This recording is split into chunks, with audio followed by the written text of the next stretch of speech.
Lise Bourbeau, est-ce qu'il y a un moment dans votre vie où est-ce que vous avez senti c'était un tournant majeur, qu'il y avait un point de bascule, quelque chose qui se passait, vous vous dites, ben, à partir de maintenant, soit je ne penserai plus de la même façon, ou soit ma vie va être différente?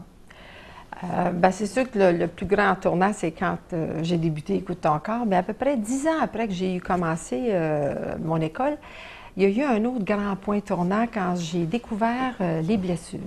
J'avais fait une mini-formation avec Core Energetics, c'était américain, sur les blessures. Mais autres, bon, c'était pas tout à fait comme j'enseigne maintenant, là, mais je suis allée chercher la base de ce que j'enseigne. Puis ça m'avait beaucoup, beaucoup marqué. Puis là, ça m'a aidé à comprendre plein de choses, même, tu sais, pourquoi je me suis divorcée, comment j'étais. Mais qu'est-ce Parce que que, c'est les blessures? Vous parlez de quoi quand vous parlez de blessures? ben, on travaille avec 5 blessures fondamentales de l'âme, qui sont le rejet, l'abandon, l'humiliation, la trahison et l'injustice.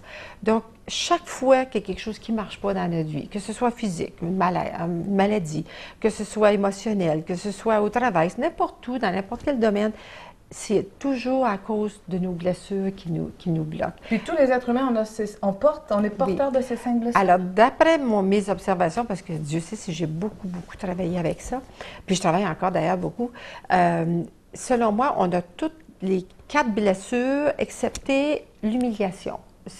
L'humiliation, c'est pas tout le monde qui l'a. Parce que comme on voit les blessures, on le voit dans le corps humain. Donc, c'est pour ça que ça m'a si passionnée, moi qui parle d'Écoute ton corps. Donc, on voit dans nos ateliers, dans mon livre, j'explique comment le voir dans le corps, tu sais, les signes des blessures. Bon, quelqu'un qui a une petite blessure de rejet, on voit juste un petit signe ici et là. Comme moi, par exemple, dans cette vie-ci, mes 2 blessures les plus importantes, c'est injustice et trahison. Donc, j'ai beaucoup plus de marques dans mon corps de ces 2 blessures-là. Mais à mesure que ça fait 20 ans que je travaille avec les blessures, donc, nécessairement, elles ont diminué. Hein? Puis je connais personne encore qui n'a pas de blessure. Mais alors, en diminuant, le corps change. Comme je me souviens, moi, quand j'étais plus jeune, j'avais le bassin beaucoup plus large que les épaules, les petites épaules, le bassin plus large. Et j'étais obligée de prendre 2 tailles différentes quand j'achetais des vêtements, le haut et le bas. Et puis maintenant, depuis de nombreuses années, c'est plus comme ça. Mais en quoi ça a changé votre vie, cette prise de Bien, conscience-là? ça a changé ma vie parce que on peut comprendre le comportement des gens.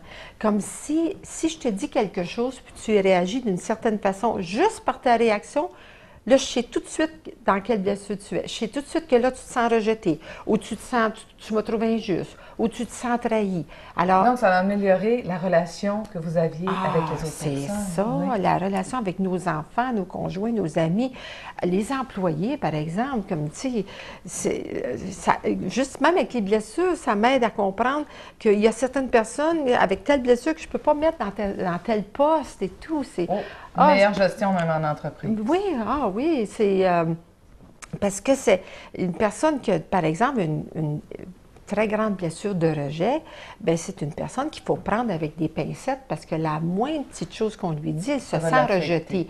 Parce que c'est sûr que si une personne a une blessure de rejet, c'est elle se rejette, elle rejette les autres, puis les autres la rejettent. Hein? On revient toujours à notre fameux triangle là, où tout se passe toujours comme ça. Et donc, on parle beaucoup des blessures dans tous les ateliers qu'on fait, quand on parle des peurs, de sexualité, n'importe quoi.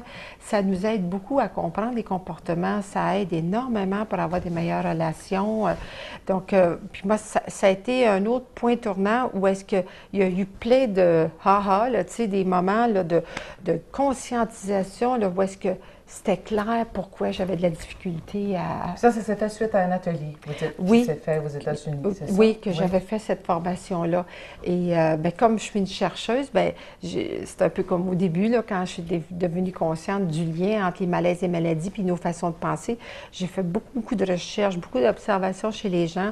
Puis avant que je commence à l'inclure dans mes ateliers, ben, j'ai fait ma propre synthèse avec ça. Donc, c'est pour ça que je vois qu'il y a d'autres personnes dans euh, dans notre domaine qui parlent de ces blessures de l'âme-là, mais d'une autre façon. Fait que on a tous parti, tu sais, on a la formation de base qui est de Core Energetics, mais c'était M. Pierre Lacoste qui avait créé ça, mais il est maintenant décédé.